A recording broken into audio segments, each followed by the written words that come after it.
Hi, hello everyone. Welcome to RK Vision Academy. JEE main series la maths la நம்ம இன்னைக்கு பார்க்க போற topic வந்து sequence and series. அதுல ஒரு क्वेश्चन चूஸ் பண்ணிருக்கோம். क्वेश्चनல என்ன கண்டென்ட் இருக்குங்கறத உங்களுக்கு நான் கிளியரா எக்ஸ்பிளைன் பண்ணிருக்கேன். क्वेश्चनல என்ன இருக்கு அப்படினா ஒருத்தர் வேலைக்கு போறாரு. first 3 months first 3 months என்னன்னா 200 rupees salary வாங்குறாரு. 4th monthல இருந்து 40 rupees increment போடுறாங்க for every month. 4th monthக்கு 40 rupees, 5th monthக்கு 40 rupees அப்படியே இன்கிரீஸ் பண்ணிட்டே போறாங்க. அப்படி போயிட்டே இருக்கும்போது ஒரு ஸ்டேஜ்க்கு அப்புறம் அவர் கையில 11040 rupees வந்துருது. சோ அவரு அந்த அமௌண்ட்டை ரீச் பண்றதுக்கு எவ்வளவு மந்த் வர்க் பண்ணிருப்பாரு அப்படிங்கிறது தான் இங்க क्वेश्चन. சோ நம்ம என்ன பண்ண போறோம் அப்படினா கொடுத்திருக்கிற ஸ்டேட்மென்ட் படி ஃபர்ஸ்ட் மந்த் அவரோட salary 200, second month 200, third month 200, but fourth month வந்து 40 rupees இன்கிரீஸ் ஆயிட்டே போகுது. இத நான் எப்படி கண்டுபிடிக்க போறேன்னா இதுல ஓவராலா n டர்ம்ஸ் இருக்குறத நான் கன்சிடர் பண்ணிக்கிறேன். ஏன்னா நம்பர் ஆஃப் டர்ம்ஸ் தெரியாது.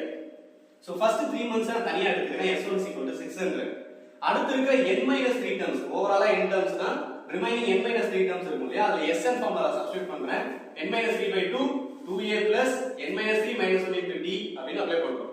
இதுல a ஓட வேல்யூ 240 and d ஓட வேல்யூ வந்து 40 ன்னு நமக்கு தெரியும். ஏனா இனிஷியலா ஃபிக்ஸ் பண்ணிருக்கிறது ஃபர்ஸ்ட் ஒன் 240 40 இன்கிரீஸ் ஆகுது. சோ இத ஃபார்முலால சப்ஸ்டிட்யூட் பண்ணி சிம்பிளிஃபை பண்ணும்போது எனக்கு ஒரு ஈக்குவேஷன் கிடைக்குது 160n plus 20n² minus 480 minus 60n.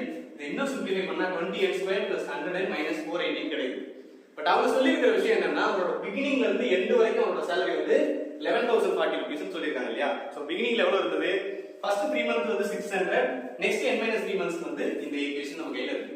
So இது ரெண்டையும் ஆட் பண்ண போறேன். ஆட் பண்ணா எனக்கு என்ன கிடைக்குது 20n² plus 100n minus 10920 equal to 0 அப்படின ஒரு குவாட்ராட்டிக் ஈக்குவேஷன் கிடைக்குது. இதை இன்னும் சிம்பிளிஃபை பண்ணோம்னா டிவைடட் பை 20 யூஸ் பண்ணோம்னா n² plus 5n minus 546 equal to 0 ஒரு குவாட்ராட்டிக் ஈக்குவேஷன் கைக்கு வந்துருச்சு. அத நம்ம ஃபேக்டரைசேஷன் யூஸ் பண்ணி சால்வ் பண்ணும்போது n ஓட வேல்யூஸ் பாசிபிள் வேல்யூ 2 கிடைக்குது. n is equal to 21 and minus 26. But நம்ம கண்டுபிடிக்கிறது நம்பர் ஆஃப் மந்த் அது நெகட்டிவ்ல போகாது. So n is equal to 21 ன்னு கிடைக்குது. our option C is the correct answer. அவர் அந்த salary ரீச் பண்றதுக்கு 21 months டைம் எடுத்திருக்கு. Thank you.